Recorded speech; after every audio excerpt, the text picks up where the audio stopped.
telling and asking time. Beginner's English lesson.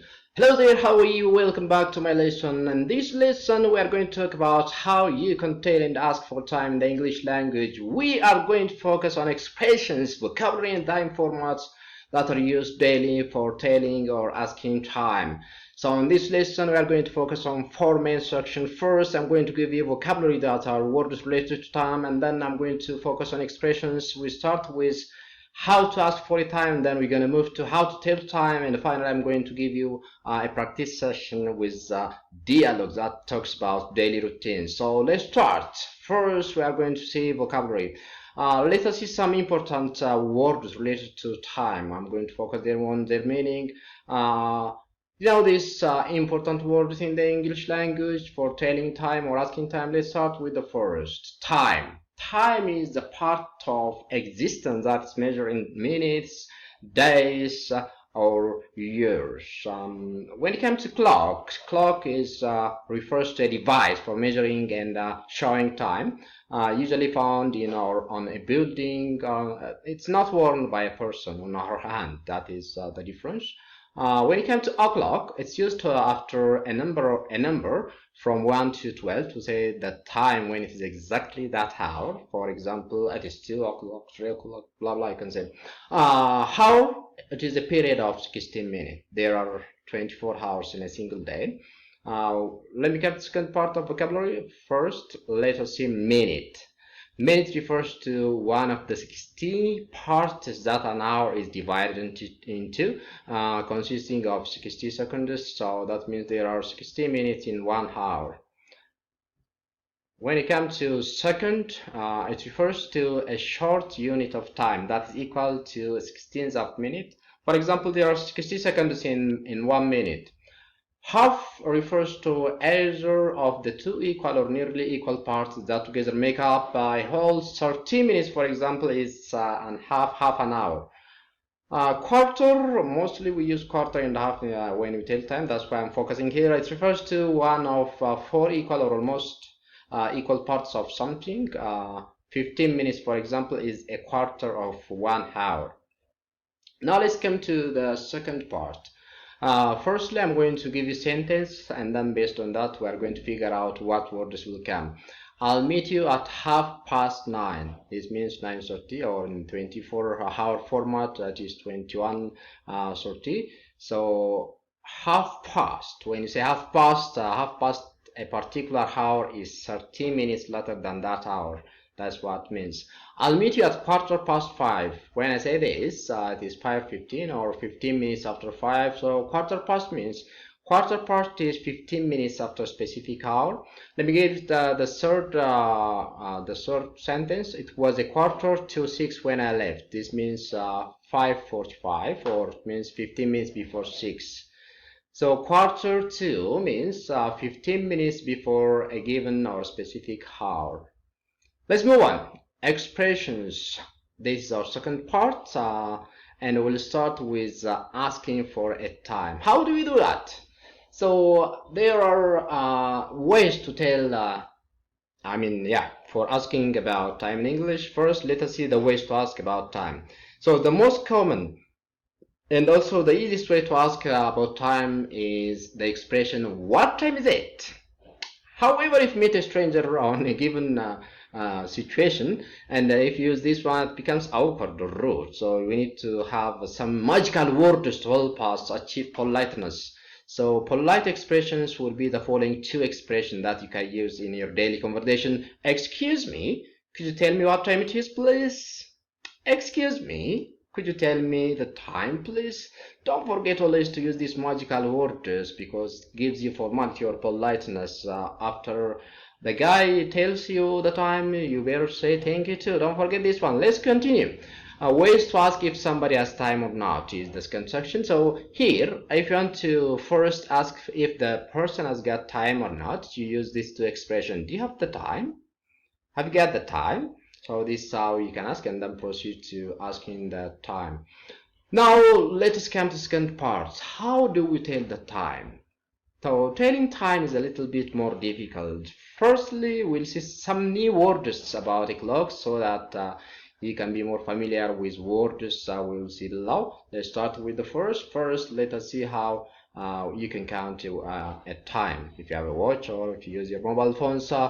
So we have our hand here, as you can see from the picture. We have minute hand, and there is also a second hand. So based on that, we measure time.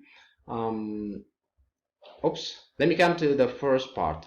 When the minute hand reaches number 12, you can say it is plus hour hand plus o'clock, or you can use the second way. It is plus hour hand, and then if it's morning, you can use AM. If it's night, you can use PM. So from the picture, you can see where the time belongs. So based on the formula we have derived here, we can use this expression to say it is 2 o'clock, or you can say it is 2 a.m. or p.m. based on the time. Secondly, when the minute hand reaches other numbers, there will be two ways for you to tell the time. The two meters are, first, it is plus hour hand plus minutes plus the moment, AM or PM. Secondly, you can use past and to tell the time. Let's see them specifically. First, let's start with using past. When do we use past? We use past for minutes 1 up to 30. So you can use the word past to tell the time. So this is the formula. It is plus the number of minutes plus past plus how. So as you can see from the picture, the pink area is where you use past, starting from the first minute up to 13. Let us see some sentences for you so that you can easily understand. From this picture, you can see, you can say like this based on the formula we have derived there earlier. It's 4:15 a.m. or p.m. you can say, or just you can say it's 15 past 4. Second, how do you use the word to? So for minutes starting from 31 up to 59, you can use the word to tell time. So as you can see from the picture, the blue area is where you can use to. It is plus the number of minutes until it reaches number 12 plus 2 plus how. That is the formula for saying or using the expression in the correct way. So look this time frame. It is 2:50 a.m. or p.m. It is 10 to 3. So based on your preference, you can use either of the expressions. They are both correct. Let me give you a summary. This is how it works. So we have an o'clock at 12, and then quarter past, 15, 30 minutes is half past, and then 45 minutes is quarter to, we say. This is how it can be done. Now let's practice this expression one by one. So I've given you the clock and the number. So guess the time. How do you say tell the expression? First, it is 12 o'clock. It is 5 past 12. It is quarter past 12. It is 25 past 12. It is half past 12. You see, it is easy. Now let us come to the second part. It is 25 to 1. It is 20 to 1. It is quarter to 1. It is 10 to 1. It is 5 to 1. Well done. I need to give you something. You need to remember there are two formats for telling time. Based on the preference that the country uses, you can use either of them, but most of the time we use the 12-hour format. We don't have a 24-hour format. For example, in Ethiopia here we use a 12-hour format because we do have our own calendar as well as time frame. That's why. So, for example, 4 o'clock in the afternoon is 60 hour, or yeah, in England it might be in that way. Lastly, let's come to the dialogue part. So here we are going to talk about habitual actions or daily routines. I'm going to give you how you do that. Once you are good enough in telling and asking for a time, you can easily talk about your daily routines in the English language. So let me give you this example. Can you tell us about your daily routines, please? If someone asks you like this, it's easy to deliver it in good manner as well as good English. Hi, let me tell you about my daily routine. My name is Sena Mikhail. First, I get up at 7 o'clock, then I brush my teeth and have a shower. Have breakfast at 8 o'clock. I go to school at half past 8. I come to home at 15 past 3. I do my homework and then I have my dinner at half past 6.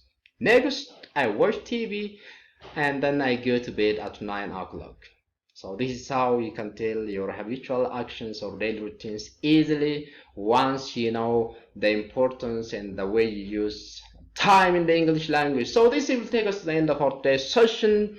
Thank you for being with me. If you are new here, don't forget to subscribe to my channel because I upload new sessions every Friday. If you do have any comments or questions, don't forget to put your comments under my comment section. Until I meet you next Friday, bye for now. Bye bye.